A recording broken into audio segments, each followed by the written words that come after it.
Now, let's I mean, this is kind of actually even this is super mind blowing as well. So there's no time to relax. Ryan and Ikrima are going to be doing a fireside chat. Ryan is the head of Outpost Capital, an incredible investor, actually an investor in Fable, as well as many companies here, as well as I think the Wave. Ikrima is the co-founder of Kite&Lightening, which is one of the most incredible XR companies in the world, and has been someone I've admired for 6-7 years, from like day one of my knowledge of virtual reality.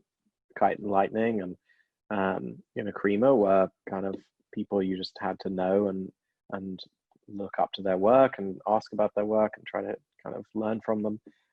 So I'm super excited to have this fireside chat, and they're going to be as avatars. I don't want to ruin the surprise because it's connected to using technology that was developed for one of Kite&Lightning's experiences around babies, and the technology is just so cool, and I think when you think about how primitive some kind of an emoji type things are, obviously this is complex, but it's just so beautiful. It's so cool. So with that, I'm going to hand it over to Ryan and Ikrima. System that what up, everybody? How you doing, Ryan? Doing good. How are you, Ikrima? I'm good. Just playing around with this crazy avatar system that Corey's built inside of Babylon. Super. Super. Everybody, thanks for joining. We're gonna have a fun little chat with Ryan's perspective on being a VC in the virtual being space. Absolutely. So Ryan, do you want to take it away and tell people a little bit about what you do and your background? Definitely. Hello, everybody. My name is Baby Ryan. I'm the avatar for Ryan Wang, the founding partner of Outpost Capital. So we are a early stage VC based in Silicon Valley, investing in frontier technology such as VR, AR, artificial intelligence, robotics, blockchain, and social media, new digital entertainment platforms. So most recently, we've started looking to deals in the virtual being space, and we have a few portfolio companies in this space. Kite&Lightening obviously is one of our portfolio company, and we also invest in Fable, the Wave, and Outpost, and a few others.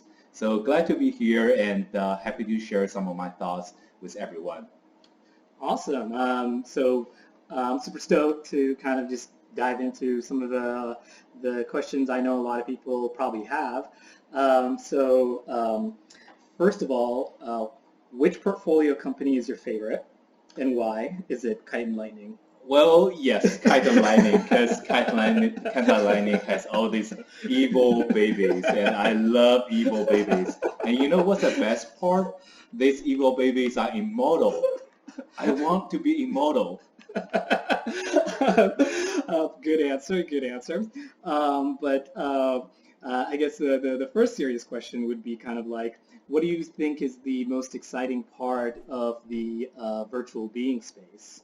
Well, I think, if we look into this space, right, it's not a single product or it's not a single business. It's actually a whole ecosystem, right? There are companies building digital humans, building different virtual influencers. There are companies also building, the tools for production, for animation, and there are also companies building, the conversational AIs and synthetic voices, all these different aspects of this ecosystem, right? Yep. So I think, first of all, what's exciting is that we are at a time where in the virtual being space is in the formation of this ecosystem, and that's an exciting time to be in. I think the other important factor is that we are here at COVID-19, and COVID-19 has changed a lot of consumer behavior, right? Yep. So consumers are in a position where they are forced to embrace a digital lifestyle, right? So, if we think about how digital products have transformed in recent years, so people used to use all these digital products because of its utility value, because it helped to get things done. But right now, people play video games, people get entertainment digitally, people social with each other digitally. Some people also, do like virtual workout, right? If we think about like the recent acquisition of Mirror, right? So I think the meaning of being digitized has transformed from the utility value into a lifestyle, right? So virtual being happen to be on the most human side of this transformation, and it's also how we as a human species can make an impact in the digital space, can have our digital identity and digital representation, and how can we use this technology and digital products in more human ways. So I think it's just a very exciting time for the whole virtual beings industry. Yeah, I mean, I think that's an interesting thing. I remember you were saying about how existing ways of doing it is kind of like one directional, right? It's broadcasting. If you're kind of on YouTube or Twitch, and with virtual beings, you can kind of like, as we're doing here, being silly, have a bi-directional interaction, right? Like we can kind of exist in the same space, even though we don't have to physically be in the same space. I'm curious, kind of like what you think the implications of that, like what does that lead to down the road? Like how is that going to alter the landscape of things? Absolutely. I think we can look into this from two perspectives. So from the shop perspective, right, all the tools and products around, virtual being productions have been getting much easier compared to a few years ago. And, we have seen a lot of content creators have been shifting from the entirely professional community into a more prosumer community, right? Where like general content creators, if they want to invest in some of the content creation tools and spend some effort in it, they are able to produce some high quality content using these off-the-shelf softwares and tools as available today, right? So I think we have seen a lot of success from the VTuber market. Sure. And also, in the virtual influencer space, there are now like hundreds of different virtual influencers making huge impact on Instagram, on different social media, and these are some early success in the whole UGC type of space, right? So I think as this software continue to develop, the software will become much easier to use, and it will be more and more easier for consumers to just pick something up and start to building a character and start to develop some content, right? So I think from a longer term perspective, if we look at what's going to happen, I think we need to look into what's the difference between a virtual being versus a virtual character. So a virtual character is just a character, but virtual being is actually the relationship between the audience and the character, right? So the character can be virtual, but sometimes the relationship could be real and could be really impactful. So so if you think about it, we can have some kind of adventure with a virtual being. We can make friends with virtual being. We can have conversations, text each other, and the virtual being can also act like our virtual assistant to help us. Let's do it. Yeah, so we can. There you go, more dance.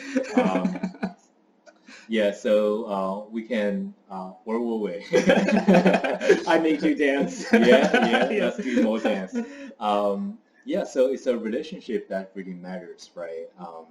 So you can communicate with a virtual being with some kind of chatbot, conversational AI, and through this experience, the virtual being can learn more about you, or there are some utility value that can be explored through the use of virtual being. They Right. can become your assistant and Right. manage your calendars, help you to arrange meetings and do stuff like that, right? So I think from a long-term perspective, it's very important for companies and entrepreneurs to start to learn how we can develop the relationship between the virtual being and the audience, Yep. and also how we can unlock the potential from this relationship, right? And how can we monetize from that? Yeah, I think that makes sense. I mean, it's you can kind of see here where we're kind of like playing with some of the different emotes, Yeah. like that it allows people to be in the same space and kind of have like a higher, fidelity, relationship bonding kind of experience, right? Right. And you can, imagine once the hardware is accessible for like the hand capture and the full body capture, that will add just another layer of social bonding through these spaces. I'm curious, what do you think like the biggest challenge is for the virtual being space? Like, what is, in your eyes, the mountain to overcome right now? Well, I think there are two things, right? First of all, is adoption. Yep. How can we introduce virtual beings to the mass consumer market in a way that's acceptable to them, right?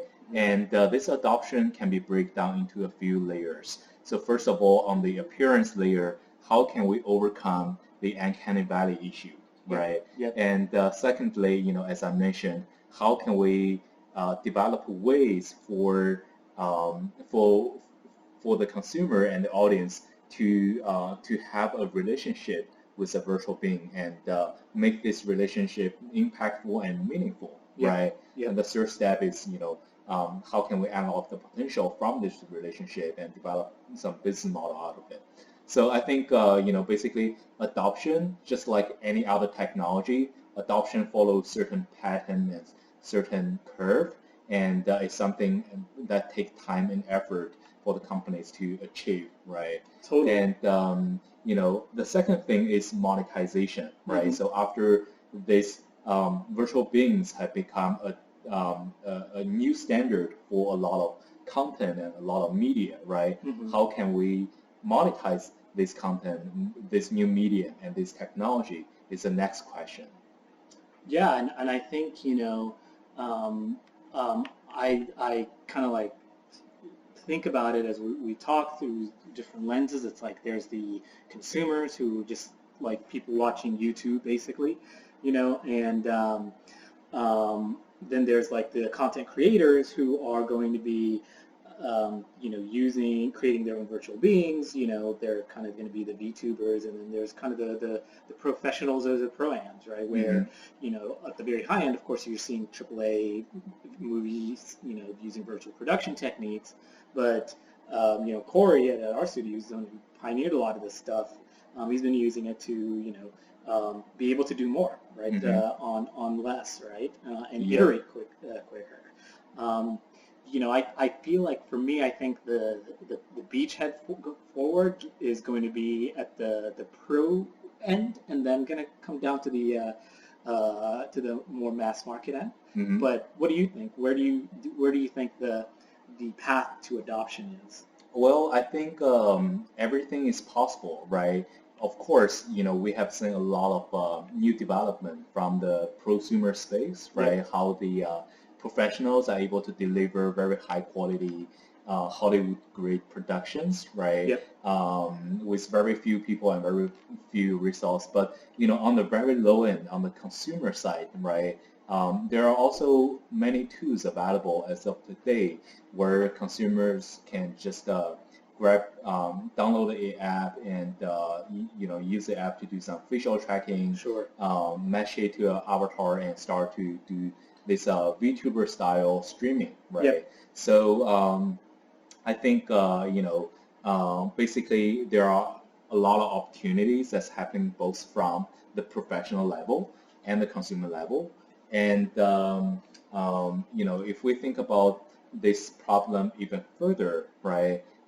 So when can we reach to a point where we just have a entirely seamless package where for everyone they can produce ultra high quality content by just using this software, right? What Yep. is like the Apple for the software look like? Yep. So I think that's one of the that's one of the goal that we are all trying to reach at this point.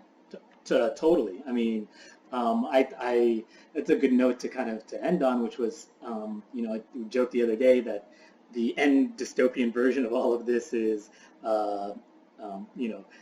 every corporate, exec's like dream of being able to manufacture a pop star, right, that doesn't sleep, can be 1,000 places at once, never gets drunk, never will say no,